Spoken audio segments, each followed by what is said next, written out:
Nós queremos saudar os irmãos em nome do Senhor Jesus, também aquelas pessoas que nos acompanham pela internet, recebam a nossa saudação. Sempre um privilégio podermos começar a semana na presença de Deus, já pela manhã e agora no fim do dia, cultuando a nosso Deus e nos preparando para a semana que se inicia hoje. A palavra de Deus para essa noite se encontra, irmãos, em Romanos, capítulo 15, do verso 14 a 21, dando sequência à nossa série de mensagens na carta de Paulo aos Romanos. Romanos, capítulo 15, do verso 14 ao verso 21. Ouçamos a leitura. E certo estou, meus irmãos, sim, eu mesmo, a vosso respeito, de que estáis possuídos de bondade, cheios de todo conhecimento, aptos para vos admoestardes uns aos outros. Entretanto, vos escrevi em parte mais ousadamente, como para vos trazer isso de novo à memória, por causa da graça que me foi outorgada por Deus, para que eu seja ministro de Cristo Jesus entre os gentios, no sagrado encargo de anunciar o Evangelho de Deus, de modo que a oferta deles seja aceitável, uma vez santificada pelo Espírito Santo. Tenho, pois, motivo de gloriar-me em Cristo Jesus nas coisas concernentes a Deus. Porque não ousarei discorrer sobre coisa alguma, senão sobre aquelas que Cristo fez por meu intermédio, para conduzir os gentios à obediência por palavras e por obras, e por força de sinais e prodígios, pelo poder do Espírito Santo, de maneira que desde Jerusalém e circunvizinhanças até ao Ilírico tenho divulgado o Evangelho de Cristo, esforçando-me desse modo por pregar o Evangelho, não onde Cristo já for anunciado, para não edificar sobre fundamento alheio. Antes, como está escrito, hão de vê-lo aqueles que não tiveram notícia dele e compreendê-lo os que nada tinham ouvido a seu respeito. Até aqui a leitura da Palavra de Deus. Oremos mais uma vez. Pedimos, nosso Pai, a iluminação do Teu Espírito Santo na compreensão da Tua Palavra, especialmente de que maneira ela se aplica para nós hoje. Nós pedimos que cada um de nós receba de Ti, Senhor, a porção da edificação e da santificação necessárias e que vem pela pregação da Tua Palavra nessa noite. Abençoa Teus filhos e filhas aqui presentes, Tu conheces o coração de cada um, sabes a necessidade de cada um deles, quer seja de instrução, correção, conforto, ânimo, encorajamento, dá a todos conforme a Tua multiforme graça e conforme a Tua misericórdia. É o que nós pedimos em nome de Jesus. Amém. Queridos, aqui o apóstolo Paulo está apresentando aos crentes de Roma o seu ministério, depois dele ter explicado o evangelho que ele prega e suas implicações. Na próxima mensagem, nós veremos como Paulo apresenta os planos que ele tem de pregar o evangelho na Espanha e pede as orações dos romanos, mas hoje à noite nós vamos ficar com essa passagem onde Paulo fala a respeito do seu ministério. O objetivo de Paulo, como eu disse, é preparar o que ele vai dizer no final do capítulo 15 a respeito dos seus desejos de anunciar o Evangelho numa região que ainda não havia sido alcançada com a palavra de Deus. Esse plano de Paulo, na verdade, é o propósito maior pelo qual ele escreveu essa carta. Ele queria ganhar o apoio da Igreja de Roma para pregar o Evangelho na Espanha, por isso ele expôs o Evangelho que ele anuncia, que é do capítulo 1 até o capítulo 11, depois algumas implicações práticas desse Evangelho, capítulo 12 até o capítulo 14, e aqui no capítulo 15 ele começa a expor os seus planos. E ele faz isso começando com a exposição do seu chamado e do seu ministério entre os gentios. Nos versos 14 e 16, Paulo explica por que é que ele resolveu escrever essa carta. E era necessário, porque Paulo não conhecia a igreja de Roma, não era o pastor da igreja. Então, como assim? Simplesmente escreve uma carta e manda, falando com tanta autoridade? Então, era preciso que ele esclarecesse a razão pela qual ele se sentiu encorajado para mandar essa carta. Ele estava bem consciente de que os crentes de Roma eram cristãos experimentados. Veja como Paulo se refere a ele com termos elogiosos no verso 14. Estou certo, meus irmãos, sim, eu mesmo, a vosso respeito, de que estáis possuídos de bondade, cheios de todo conhecimento e aptos para vos admoestardes uns aos outros. Isso aqui não é bajulação, Paulo não está sendo político, mas ele diz que é alguma coisa que ele declara com consciência e conhecimento. Eu estou convencido, persuadido a vosso respeito, eu mesmo. Ou seja, ele reforça de que esses elogios que ele está fazendo aqui, eles são sinceros. E é muito bom quando um líder do calibre do apóstolo Paulo encoraja os seus irmãos de outra igreja. É muito importante isso. Encorajar, reconhecer, animar os irmãos na fé. E é o que Paulo está fazendo aqui. Ele diz 3 coisas a respeito dos membros da igreja de Roma. É verdade que Paulo nunca tinha estado lá, mas quando chegarmos no capítulo 16, nós veremos que ele conhecia muita gente que estava lá na igreja. A relação é enorme. Nós chegaremos lá. Através do conhecimento que ele tinha desses irmãos e de ouvir falar, ele estava convencido de 3 coisas a respeito da igreja de Roma.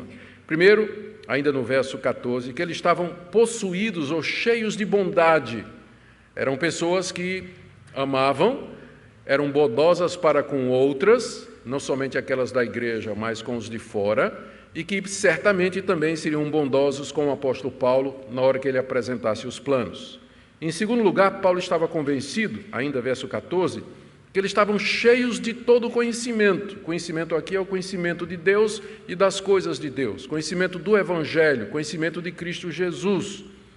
Eles já sabiam o que era necessário a respeito de Deus e de Cristo. E terceiro, Paulo diz que eles eram aptos para admoestar uns aos outros, para se instruírem mutuamente. A palavra admoestar significa literalmente colocar a mente em pé. É de onde vem a palavra aconselhamento noutético, é a palavra que está aqui no original. Vocês são aptos para ajudarem uns aos outros a pensar da forma correta. Ou seja, Paulo tem consciência de que ele está escrevendo essa carta não para uma igreja noviça, nova, principiante, mas já para uma igreja amadurecida. Mas ainda assim ele resolveu escrever, como ele diz no verso 15. E entretanto, quer dizer, apesar de eu saber que vocês são bondosos, estão cheios de conhecimento, são aptos para admoestar uns aos outros, eu resolvi escrever para vocês. Ele resolveu escrever essa carta com o objetivo, diz ele, de lembrá-los das doutrinas centrais do Evangelho. No verso 15, entretanto vos escrevi em parte mais usadamente, como para vos trazer isso de novo à memória. O isso aqui é tudo que ele escreveu do capítulo 1 até o capítulo 11, e que são as doutrinas centrais do Evangelho, a depravação dos judeus e dos gentios, a justificação pela fé em Cristo Jesus, a união com Cristo e os efeitos disso, libertação do pecado, libertação da lei, habitação do Espírito Santo, o papel de Israel na história da redenção. Paulo diz que ele sabe que aqueles crentes estavam conscientes de todas essas verdades, entretanto, ele escreve para trazer isso de volta à memória, o que prova que repetir sermão ou repetir doutrina na igreja não faz mal. Tem crente que diz assim, eu vou para a igreja para ouvir o quê? Eu já ouvi tudo, conheço tudo. Pois é, os crentes de Roma também, ainda assim Paulo escreve uma carta de 16 capítulos para eles. Sempre é importante ouvir. Isso reforça, é exatamente o ponto do apóstolo Paulo. Eu escrevi isso para trazer à memória de vocês aquilo que vocês já sabem, mas que eu senti necessidade de lembrar. Os romanos haviam sido evangelizados, provavelmente por convertidos do dia de Pentecostes. Se você der uma olhadinha lá em Atos capítulo 2, você tem a relação das nações que estavam representadas lá no dia de Pentecostes, quando o Espírito Santo desceu sobre a igreja de Deus e Pedro pregou o primeiro sermão cristão. E 3.000 se converteram naquela ocasião, e entre eles havia romanos, peregrinos que tinham vindo de Roma a Jerusalém para celebrar a festa de Pentecostes, se converteram com o sermão de Pedro, voltaram para Roma e lá começaram a igreja de Roma, uma igreja que começou provavelmente não por um apóstolo ou um pregador, mas por crentes convertidos evangelizando uns aos outros. Paulo, então, deseja confirmar o que eles ouviram e estabelecer o fundamento apostólico daquela igreja. uma vez que ela não tinha sido fundada por apóstolos. Paulo sabe que, ao fazer isso, pode parecer uma ousadia, não é? Ele diz no verso 15, escrevi em parte mais ousadamente, ou seja, eu sei que o que eu estou fazendo pode parecer ousado, ainda que em parte. Ele está consciente disso.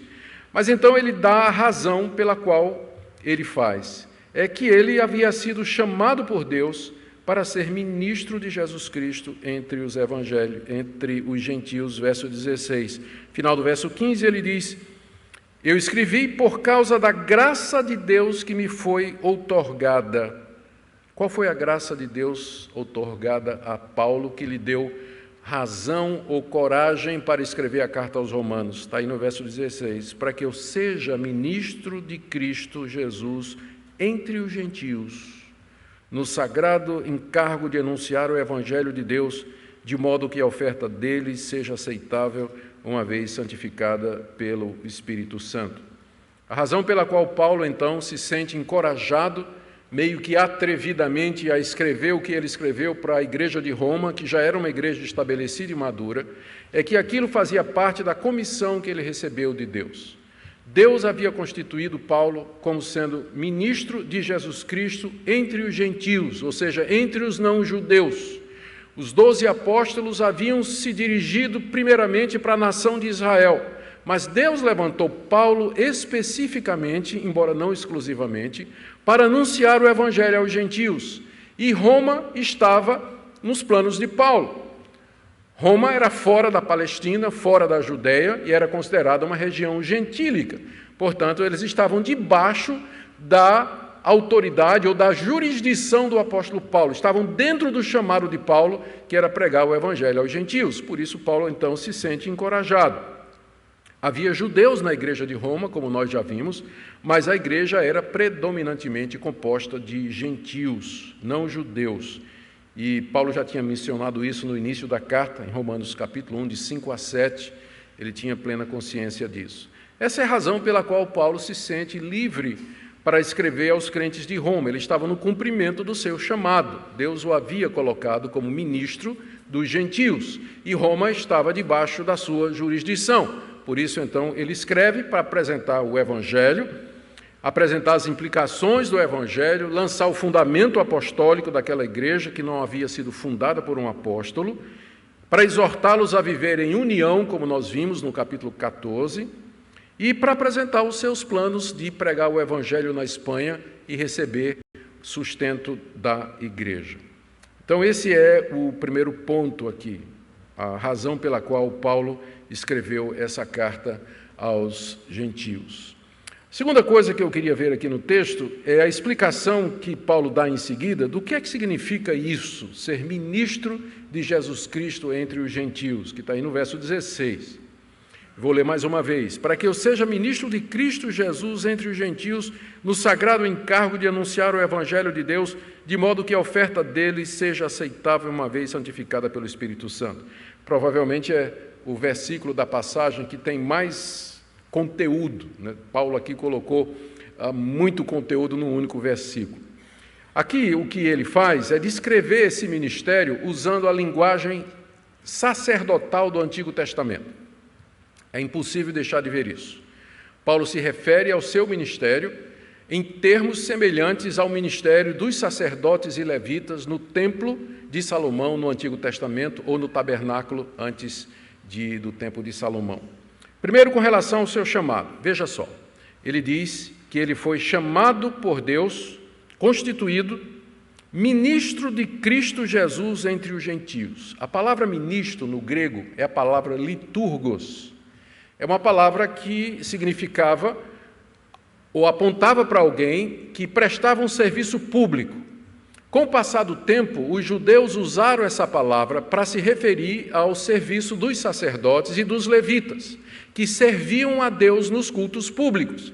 E depois passou para a igreja cristã para descrever, primeiro, a palavra liturgia, para descrever as partes do culto e do serviço público que nós prestamos a Deus, e do liturgos, que é a pessoa que introduz a liturgia, ou que guia a liturgia, que é o serviço público a Deus.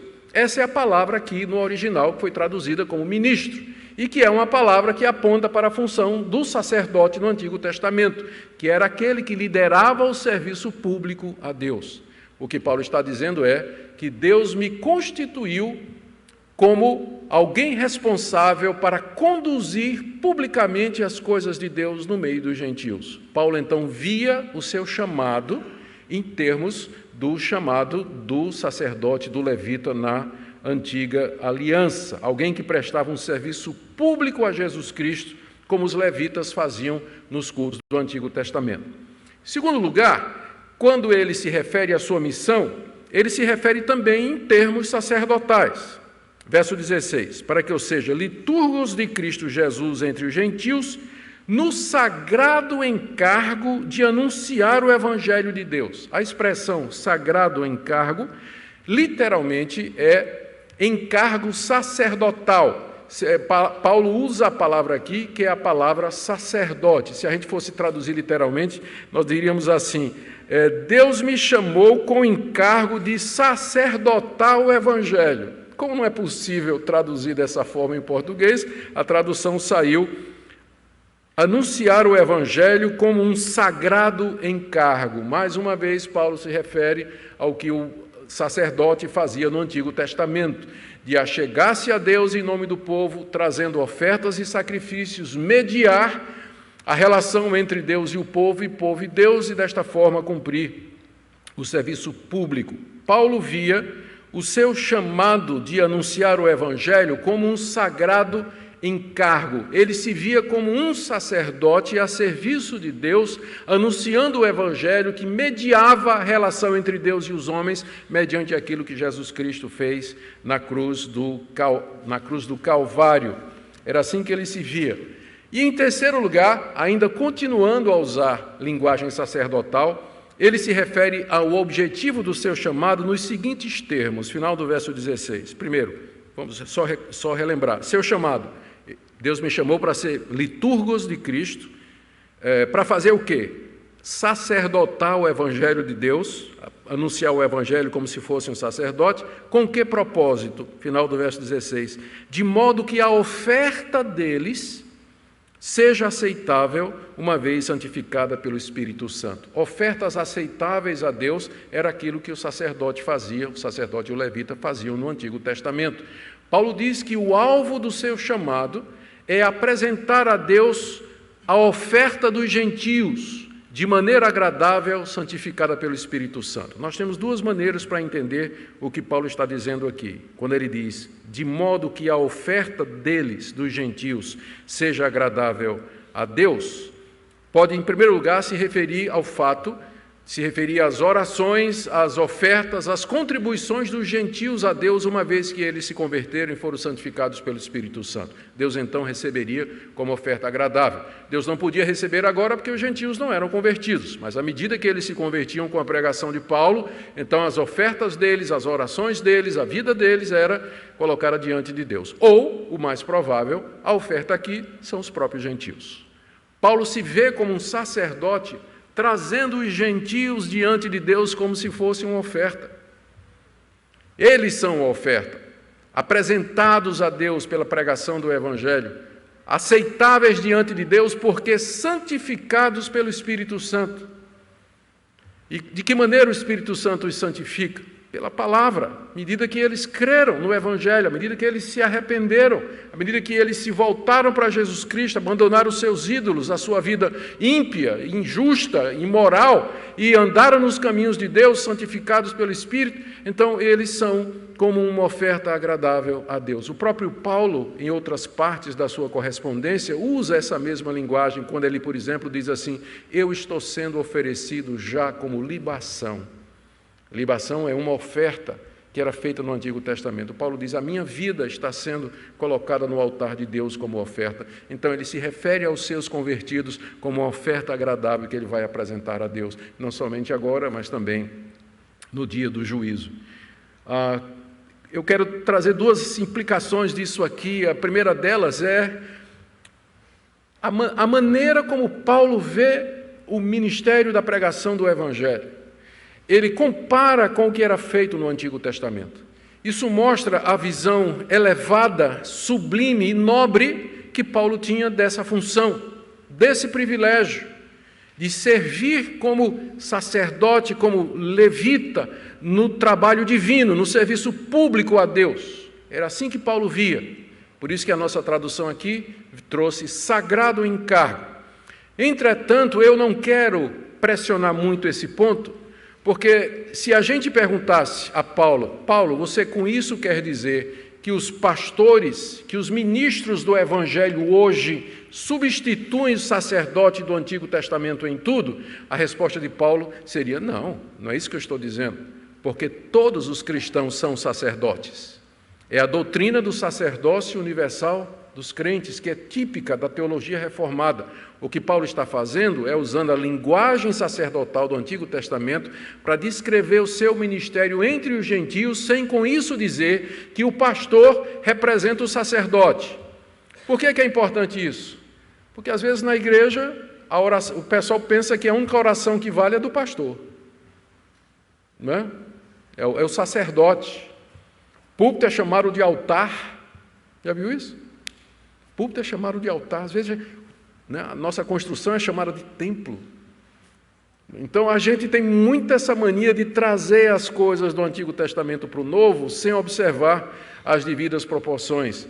Deus não habita em templos feitos por mãos humanas.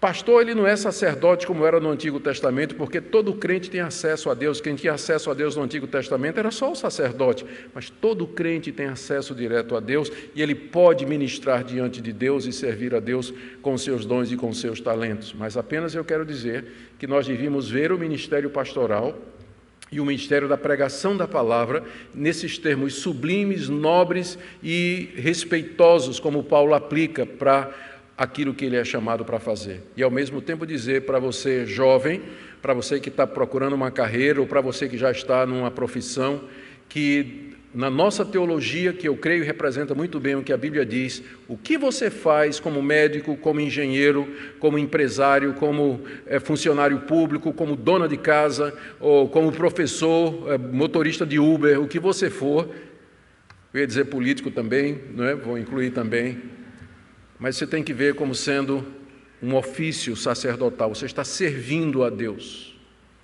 Você está trazendo a Ele uma oferta agradável, que é o seu trabalho para a glória dEle. A segunda coisa que eu quero destacar aqui é que, com isso, Paulo está sutilmente, embora ele tenha sido bem mais direto, mas aqui ele está sutilmente dizendo que o ministério levítico e sacerdotal da antiga aliança passou, já que agora o ministério cristão e a obra da igreja substitui aquilo que era feito no Antigo Testamento. Mas agora vamos para a terceira parte da passagem. Na primeira parte, nós vimos Paulo dizendo por que é que ele escreve a carta, ele é ministro de Jesus Cristo. Na segunda parte, no verso 16, nós vimos o que é que isso significa, 3 coisas, todas elas referidas em termos de linguagem sacerdotal do Antigo Testamento, e agora, do verso 17 a 21, Paulo diz como ele cumpriu esse ministério que recebeu entre os gentios. E a pergunta é, por que ele se gloria aqui? Aqui ele vai falar de si mesmo, vai falar do sucesso do seu trabalho entre os gentios, de como ele serviu, e o resultado foi espantoso. Paulo não é de fazer isso. Por que ele faz aqui? Por algumas razões. Talvez porque ele queria mostrar para a igreja de Roma que eles não estavam sós, e que fora de Roma havia, em muitos outros lugares, igrejas plantadas pelo próprio apóstolo Paulo.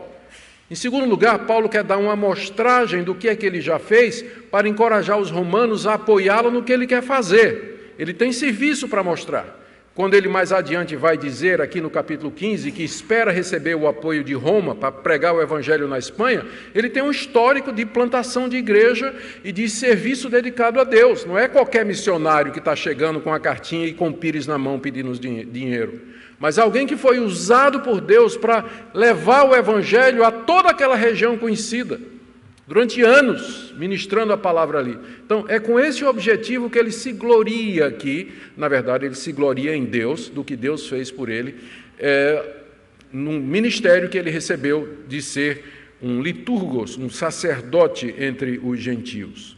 E nós vamos ver aí do verso 17 em diante. Aqui ele se gloria do serviço sacerdotal que ele havia feito. Ele diz no verso 17: tenho, pois, motivo de gloriar-me em Cristo Jesus nas coisas concernentes a Deus. Eu tenho motivo para me gloriar. Gloriar aqui é dizer assim: olhem o que Deus fez através de mim. Vejam como estas coisas aconteceram.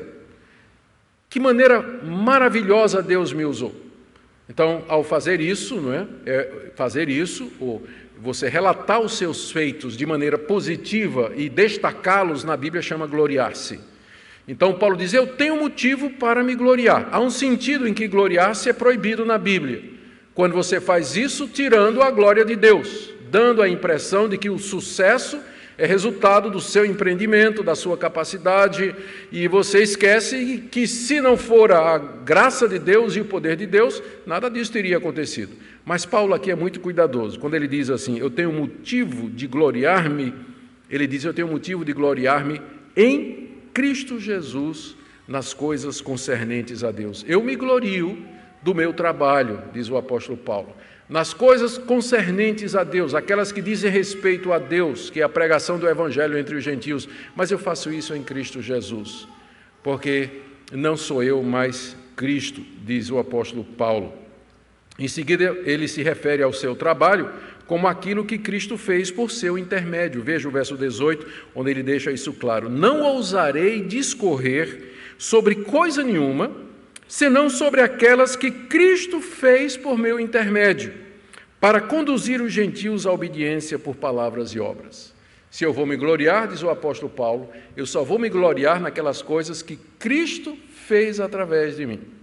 Ele sabe que ele é um mero instrumento da graça de Deus e que é Cristo que conduz a obra de reunir a igreja entre os gentios até que o seu número seja completo.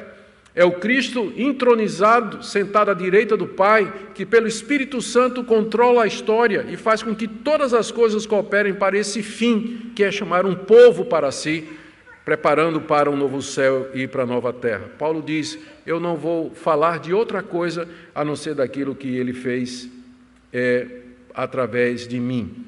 E qual era o alvo de Cristo através de Paulo? Ele diz no final do verso 18: aquilo que Cristo fez por meu intermédio para conduzir os gentios à obediência. Conduzir os gentios à obediência. Aqui alguém pode dizer: mas a salvação não é pela fé? Então, não seria o certo dizer conduzir os gentios à fé em Jesus Cristo? Por que conduzir os gentios à obediência? A obediência dá a ideia de obras, de você fazer alguma coisa em obediência a Deus. A resposta é que na Bíblia, fé e obediência são a mesma coisa. A fé verdadeira produz obediência. E você só consegue obedecer a Deus se você tiver fé. Você vai obedecer em quem você não acredita? As duas coisas estão juntas. São dois lados da mesma moeda. E além disso, Deus deu uma ordem: creia no meu Filho. Portanto, crer em Jesus é obedecer a Deus.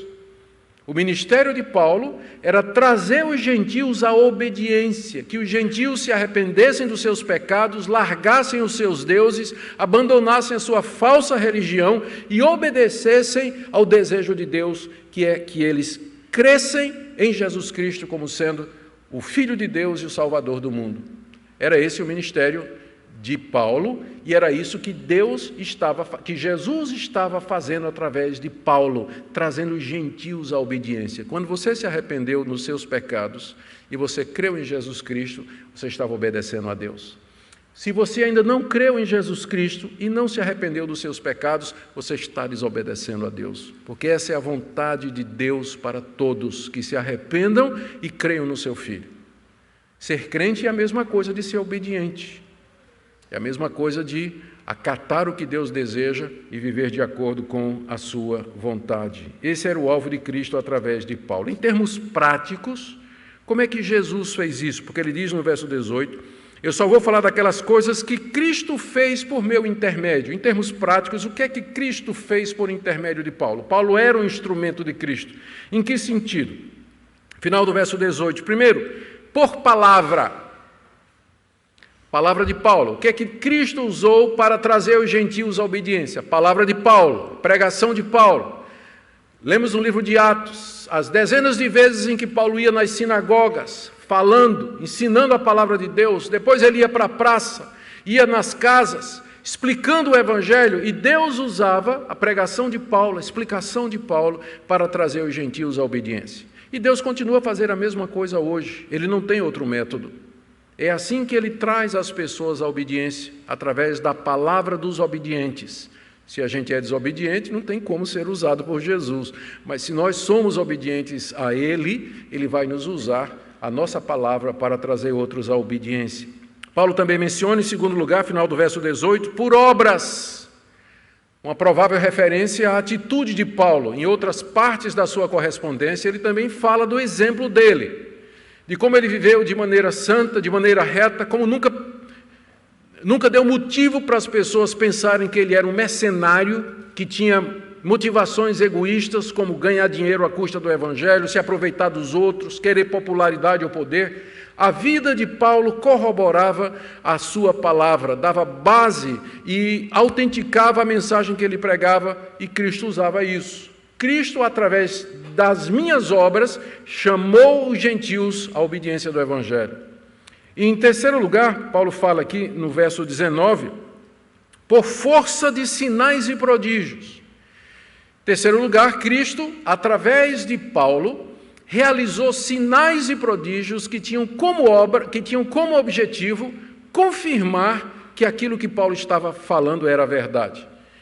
Sinais e prodígios. E isso, ele diz aqui, pelo poder do Espírito Santo, eu estou no início do verso 19, por força de sinais e prodígios pelo poder do Espírito Santo. Tem duas maneiras de entender essa frase aqui, essas duas frases.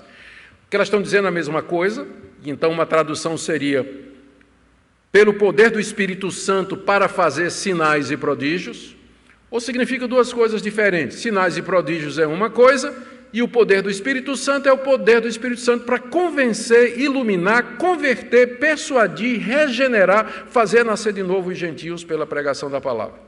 É melhor tomar as duas coisas como sendo, então, duas coisas distintas. Ou seja, Deus, através de Paulo, operou sinais e prodígios, e através de Paulo, o poder do Espírito Santo atuava no coração e nas mentes das pessoas. Porque isso é o que dá sentido a tudo mais. Porque você pode ter palavra boa, correta, obras, um bom testemunho, fazer sinais e prodígios, mas se o Espírito Santo não convencer a pessoa, não iluminar o entendimento e não chamar no coração, não adianta nada. Você pode ressuscitar mortos e as pessoas não vão acreditar. O poder do Espírito Santo aqui, então, era o meio pelo qual Jesus convencia as pessoas que a palavra, as obras e os sinais de Paulo, de fato, vinham dele. E assim as pessoas obedeciam através de todas estas coisas. Aqui é importante lembrar que o livro de Atos registra vários dos sinais e prodígios que Paulo fez. Esse assunto merece um destaque por conta da controvérsia que existe hoje em torno de sinais e prodígios. O livro de Atos mostra, por exemplo, como Paulo cegou o falso profeta Bar-Jesus na ilha de Pafos, só com a palavra. Mostra também como ele curou um coxo em Listra, só com uma palavra, a ponto de que a multidão queria oferecer sacrifícios a Paulo e a Barnabé como se fossem deuses, eles nunca tinham visto aquilo. Está lá no livro de Atos que Paulo, quando esteve em Éfeso, fez milagres extraordinários, a ponto de que os lenços de Paulo eram usados para expelir demônios e curar doentes. Também nós lemos da ressurreição de Eutico, aquele jovem que dormiu durante o sermão. Veja o perigo de dormir durante o sermão. Paulo pregou um sermão muito comprido, aí você podia dizer, também veja o perigo de pregar muito longo, pastor, né? Paulo pregou um longo sermão, madrugada fora, e o rapaz caiu da janela, né, pegou no sono, caiu morto, e Paulo o abraçou e ele recuperou a vida. Também, outro exemplo, Paulo cura doentes na ilha de Malta, depois do naufrágio, e vários outros sinais no livro de Atos e que também são mencionados nas cartas de Paulo. O alvo daqueles sinais e prodígios era mostrar a origem divina da mensagem de Paulo, que a sua fala e as suas obras vinham de Deus. Também mostrar a misericórdia de Deus para com as pessoas, mas especialmente autenticar aquela fase da história da redenção, quando o Evangelho estava sendo pregado aos gentios e como a igreja estava sendo, os fundamentos da igreja estavam sendo lançados no mundo gentílico. Daí a necessidade daqueles sinais e prodígios extraordinários que nós não somos capazes de fazer hoje, porque não somos apóstolos enviados aos gentios para lançar o fundamento da igreja. O que nós podemos fazer é orar diante de um doente, diante de uma pessoa com problemas, e se Deus quiser, pela misericórdia dele, ele pode abrir os olhos a um cego, curar alguém de câncer, de AIDS ou de qualquer outra doença que ele quiser, porque é o mesmo Deus. Mas eu não sou um apóstolo, não tenho o poder que foi dado a Paulo de curar qualquer pessoa sobre quem ele impusesse as mãos ou desse a palavra de comando. Nem creio eu que exista tal pessoa nos dias de hoje. Isso era próprio dos apóstolos que foram levantados para lançar o fundamento da igreja. Mas Deus permanece o mesmo. Nós podemos orar pela cura de pessoas. Eu me lembro do tempo que eu fui pastor aqui pela primeira vez, que eu orei por uma pessoa que estava doente, numa congregação. E a pessoa ficou boa na hora. E eu me lembro também que orei depois por alguém aqui da igreja, morreu depois de uma semana. Então, cuidado quando você me chamar para orar por você, porque eu já vi casos de Deus atender minha oração e curar no mesmo dia, mas já vi casos também de gente, cura também, não é? Porque morreu, entrou na glória, né? Não há pessoas como os apóstolos mais capazes de fazer estes sinais e prodígios extraordinários. Há muito charlatão, isso sim, que engana o povo.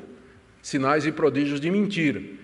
Mas gente com autoridade e o dom de curar e de fazer sinais e prodígios, como dos apóstolos, nós cremos que estava restrito a essa fase de plantação da igreja entre os gentios, sem negar, mais uma vez, que Deus ouve as orações do seu povo. Ore quando você está doente, peça a cura, ore pelos que estão doentes, porque Deus, na sua misericórdia, Ele pode responder. Debaixo, então, do poder do Espírito Santo, Paulo diz, veja o verso 19, que desde Jerusalém e circunvizinhanças até o Ilírico tenho divulgado o Evangelho de Cristo. Gente, aqui é uma região muito grande. Se você olhar no mapa, ele vai de Jerusalém até o Ilírico. Ilírico hoje é a região onde fica a Albânia, Bósnia, Croácia, antiga Iugoslávia. Fica ali entre a Itália e a Grécia. É uma região gigantesca que Paulo percorreu durante cerca de 15 anos, segundo as estimativas, anunciando o Evangelho. Nós temos notícia de que ele evangelizou no sul da Galácia, na Ásia Menor, na Síria, Cilícia, na Frígia, Macedônia, Grécia, plantou igreja em cidades importantes como Corinto, Tessalônica, Éfeso, Filipos, Bereia, começou um trabalho em Atenas, incansavelmente durante 15 anos, esse homem labutou em toda aquela região, sem internet, sem carro, sem avião, sem ônibus, sem estrada boa, no meio de perigos, de assaltos, de naufrágios, passando fome, sede, nudez, sendo rechaçado, preso, sofrendo chibatadas, apedrejado, deixado quase morto. Durante todos esses anos, Paulo divulgou o Evangelho em toda aquela região. Por que ele fazia isso? Ele explica no verso 20. Eu me esforcei desse modo por pregar o Evangelho onde Cristo já não for anunciado, para não edificar sobre fundamento alheio. Pode ser uma vaidade, pode parecer uma vaidade, né? Paulo dizendo assim, eu não quero edificar sobre o fundamento que outro colocou. Mas não é que é isso. É que ele, como apóstolo, ele tinha sido chamado para lançar o fundamento e não para edificar sobre o fundamento de outro. Porque essa era a função dos apóstolos, lançar as bases da igreja. Por isso que ele dizia, foco. Ele sabia que Deus o havia chamado para ser ministro de Cristo entre os gentios. Então, o alvo da vida dele era lançar o fundamento da igreja, onde Cristo não havia sido anunciado ainda. E ele comprova isso com uma citação do livro do profeta Isaías, capítulo 52, do verso 15 em diante. Eu quero ler para vocês aqui, é uma passagem onde o profeta Isaías fala do servo sofredor, do Messias. Verso 13, Isaías 52, 13. Eis que o meu servo procederá com prudência, será exaltado e elevado e será muito sublime. Como pasmaram muitos à vista dele, pois o seu aspecto estava muito desfigurado, uma referência à cruz, mais do que o de outro qualquer, e a sua aparência mais do que a dos outros filhos dos homens. Agora aqui, o verso 15. Assim, ele, o servo do Senhor, o Messias, causará admiração às nações. Nações aqui é outro nome para os gentios, as nações gentílicas. Os reis fecharão a boca por causa dele, porque aquilo que não lhes foi anunciado, verão, e aquilo que não ouviram, entenderão. Então já Isaías havia profetizado que o conhecimento do Messias chegaria às nações, e aquilo que não foi anunciado, eles veriam, e aquilo que eles não ouviram, eles entenderiam, em contraste com a nação de Israel, que tinha ouvido, que tinha entendido, que tinha recebido a revelação, mas que tinha sido incrédula e rejeitada a pregação do Evangelho, mas as nações haveriam de receber. Paulo entendeu, baseado no profeta Isaías, que essa era a estratégia que ele devia adotar. Vamos agora de volta para Romanos 15, quando ele diz assim, verso 21, antes, ou seja, em vez de pregar o Evangelho onde Cristo já foi anunciado, como está escrito, aí ele cita então o verso 15 da passagem que eu li, hão de vê-lo aqueles que não tiveram notícia dele, e compreendê-lo os que nada tinham ouvido a seu respeito. Ou seja, Paulo tinha um fundamento bíblico para a estratégia dele. Eu vou pregar a Cristo onde Cristo não foi ainda anunciado. Queridos, o que é que essa passagem nos ensina? Como eu disse, ela tem tanta coisa aqui que a gente tem que selecionar o que dizer, que o tempo não dá. Mas eu queria destacar algumas coisas. A primeira delas é o trabalho dos apóstolos. Por que eu enfatizo isso? Porque no Brasil há pelo menos 10 mil autoproclamados apóstolos. Talvez o país que mais tem apóstolos é o Brasil. Há conferências apostólicas, conselhos apostólicos. É que nós vivemos na nossa pequena bolha presbiteriana, mas eu viajo Brasil afora e mundo afora. Se você der uma olhada, há um livro, uma publicação que sai a cada 10 anos, sobre estatísticas das religiões mundiais. A última vez que eu consultei esse livro foi quando eu estava trabalhando para o meu doutorado em Westminster. E já naquela época dizia, não, foi mais recentemente, no pós-doutorado, já tinha uma atualização.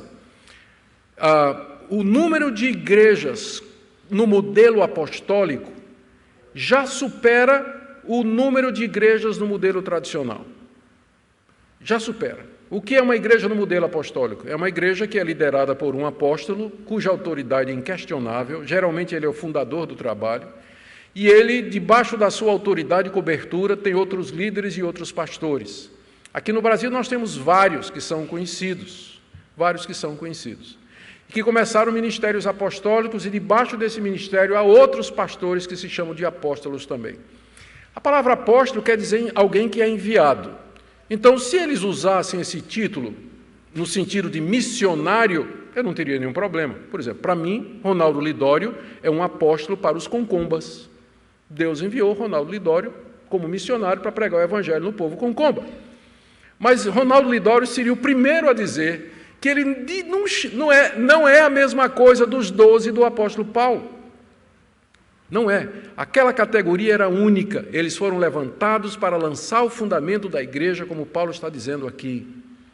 Eles receberam de Deus uma missão especial, e uma vez completada a missão, uma vez que o evangelho já foi pregado entre os gentios, que a igreja cristã foi estabelecida entre os gentios, o fundamento foi lançado, e agora é a vez dos pastores e mestres edificarem sobre o fundamento dos apóstolos.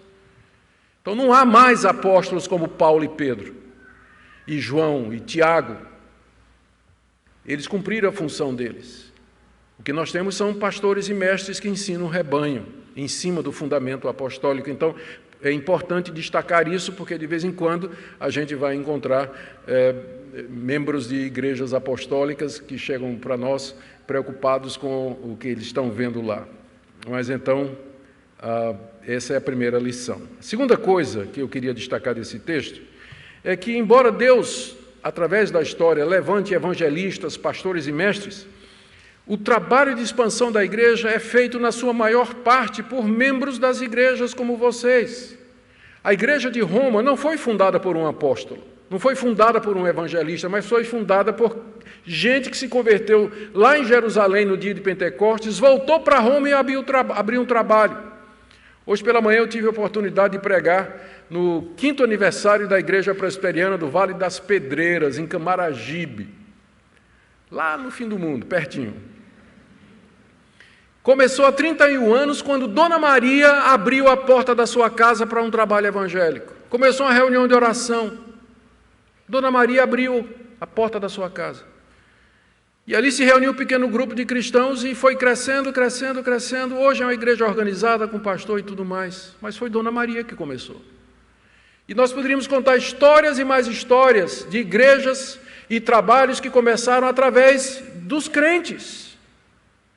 O pastor vem depois, né, para pregar, ensinar as coisas, organizar a igreja, estruturar muitas vezes. Mas eu queria dizer que, à semelhança da igreja de Roma, também, na história da igreja, a expansão do cristianismo, na sua maior parte, não é feito pelos pastores e mestres e pregadores, mas pelo povo de Deus. Por isso você está envolvido, você é responsável, você faz parte disso. Não veja a igreja como um ônibus, onde o pastor é o motorista, o tesoureiro é o cobrador e você está sentado lá no meio. Veja a igreja como um barco, onde todo mundo pega no remo. O máximo que o pastor faz é dizer para a direita, para a esquerda. Mas todo mundo está com a mão no remo. Essa é a visão bíblica de igreja. Às vezes a gente pensa que se a gente contribui, paga o salário do pastor, então cumprimos a nossa missão, o pastor vai fazer tudo. Está completamente fora de contexto e fora da perspectiva bíblica do que é a igreja. É o povo de Deus que tem feito a igreja crescer e andar mundo afora. Saiu um artigo em 2007 no The Guardian, que é equivalente à Folha de São Paulo aqui no Brasil, o jornal da Inglaterra, onde uma mulher, uma pesquisadora, ela fez um trabalho na China e descobriu que a cristandade da China ela é muito mais numerosa do que nós sabemos. Vocês sabem que na China a igreja tem regulamentações e restrições, por isso nós não temos números oficiais. Mas ela gastou um tempo fazendo pesquisa. E ela explicou, falando sobre o ministério das casas-igrejas, centenas e centenas, centenas de casas-igrejas. Ela acha que a cristandade na China hoje já é maior do que nos Estados Unidos. Que sempre foi o país mais evangélico do mundo. Mas ela diz que nessas casas-igrejas a liderança é de pessoas. São poucos os pastores, não há pastores. Mas são os membros da igreja que se organizam, que trabalham, que evangelizam, que trazem os outros, que se consolam, se instruem, como Paulo diz aqui, eu sei, estou persuadido que vocês estão cheios de bondade, cheios de conhecimento, que, portanto, vocês são aptos para se instruir uns aos outros. É esse tipo de maturidade na igreja que nós queremos aqui. Que cada um de vocês seja cheios de bondade, cheios de conhecimento e aptos para se instruir uns aos outros, porque é assim que o Evangelho caminha. Terceiro ponto. Fica claro aqui, pelo que Paulo está dizendo, que o Senhor Jesus usa e atua através de instrumentos que Ele levanta para realizar seus planos nesse mundo. Através de palavras, obras, ações, pelo poder do Espírito Santo. E aqui então vem a minha aplicação. Quão humildes nós deveríamos ser. Se alguma coisa é feita através de nós, alguma realização espiritual, é Deus através de nós. Deus não divide a sua glória com ninguém. E ao nos referirmos ao que Deus tem feito, em nós e através de nós, lembremos de que a glória é dele e que é somente pela graça de Deus, porque Deus resiste ao soberbo, mas dá sua graça aos humildes. Paulo aqui deixa isso muito claro.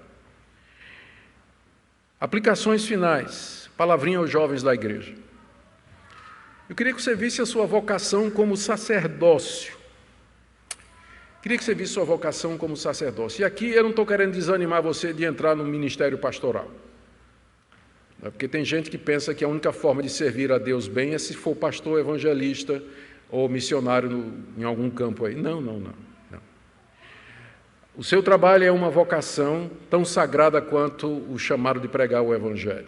E eu queria que você visse isso para que sua vida fizesse sentido. Você trabalha, não é para fazer um pé de meia para a sua aposentadoria e comprar um carro do ano.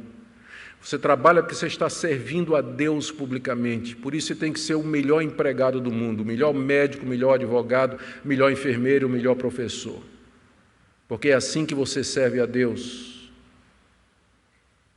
É assim que você serve a Deus. Mas, por outro lado, eu quero também já fazer um apelo aos jovens e aos pais. Quando os nossos filhos nascem, a gente consagra os filhos a Deus, dizendo: ó Senhor, que ele seja um médico, que ele seja um engenheiro, um advogado, para que quando eu ficar velhinho, não me falte o pão de cada dia. Né? Tal.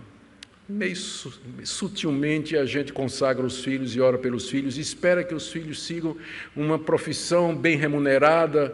E que tal você oferecer o seu filho a Deus para ser um pregador, um evangelista, um missionário, uma missionária, alguém que vai levar a palavra de Deus? Já pensou nisso? Queria que você considerasse isso, jovem. Quando Deus me chamou, eu tinha feito engenharia elétrica na Universidade Federal e estava fazendo desenho industrial na Universidade Federal. Considerei um grande privilégio abandonar tudo isso para ser pregador do Evangelho. E dou graças a Deus por esse privilégio até o dia de hoje. Pense nessa possibilidade. Precisamos de bons pastores, de bons missionários, boas missionárias que levem a palavra de Deus e espalhem o Evangelho nesse mundo. E por fim, para a nossa igreja, nós vamos orar por um avivamento espiritual, irmãos, no nosso meio, para um despertamento entre nós. Os desafios que nós encontramos em textos como esse são muito grandes.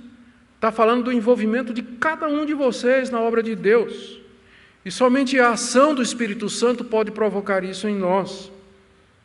Existem muitas oportunidades de serviço. Você que está vindo à igreja, está começando a vir à igreja, há oportunidades de serviço, há oportunidades de engajamento. Considere a possibilidade de ser um cristão completamente envolvido com a obra de Deus. Como eu disse, não precisa ser pastor para isso, mas você pode dedicar seu coração, sua vida e dizer: Deus, eu quero ser um instrumento teu no avanço do teu reino, da forma como Paulo era, como sacerdote, como levita, como liturgos, assim eu quero ser também. Eu sei que não preciso ser pastor para isso, mas me usa onde o Senhor me colocar. Esse é o desejo do seu coração? Espero que sim.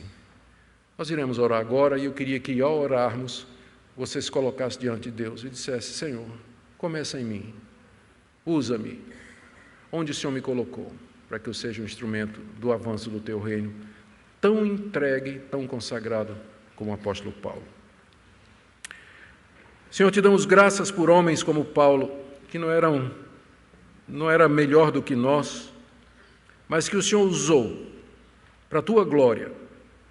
E tu és o mesmo Deus, e nós queremos nos colocar nas tuas mãos como instrumentos, cada membro dessa igreja, cada pessoa que participa dela, no local onde o Senhor nos colocou, em casa, no trabalho, na vizinhança, no condomínio.